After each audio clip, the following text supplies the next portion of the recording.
What up, people? Coach V, New Breed Boxing. Here are the top 3 things that most casual boxing fans misinterpret because they're usually more fans of a fighter than the actual sport itself, and they don't know the rules, so they wind up embarrassing themselves.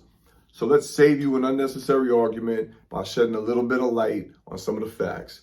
Number 1, when a knockdown occurs, the referee cannot start the standing 8 count until the fighter who caused the knockdown runs to the furthest neutral corner.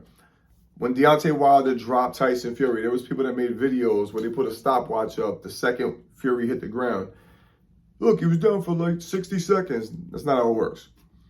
Deontay Wilder was too busy doing a victory dance in the middle of the ring, preventing the referee from starting the 8 count.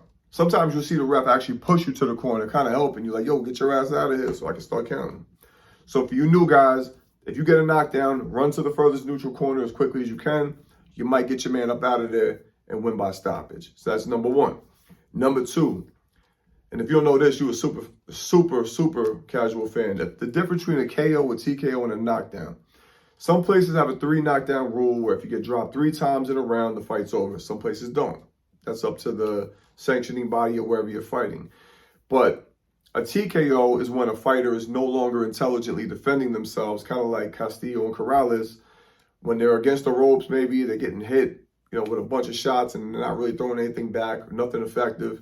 And it's only a matter of time before they get seriously hurt. So the ref has to step in and put a stop to the fight. That's a TKO.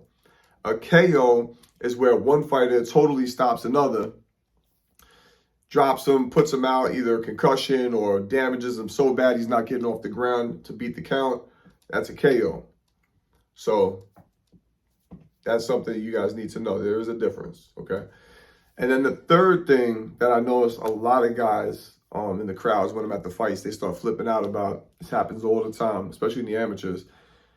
When somebody goes to touch gloves and they hit them, like in the beginning of the round, the other guy hits them.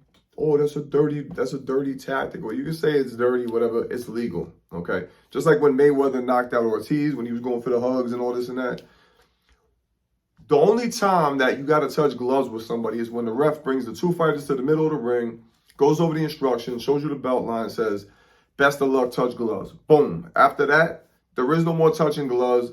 Anything that the opponent tries to do, you don't have to comply with. If he wants to hug, kiss, talk, punch him in the face in the middle of that. You should. Your job as a fighter is to dispatch your opponent if you can. If not, outclass him and outpoint him. That's what it comes down to. That's boxing.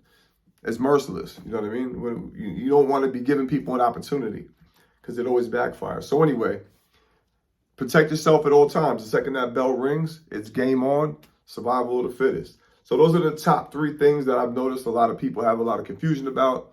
Hope this clarified that for you, and hope you found this informative. If you did, like, subscribe, comment, share. Go check me out on Instagram at coach.v_. Put some comments in the comment section. Tell me what you think about it. Till the next time, we up out of here. Ow.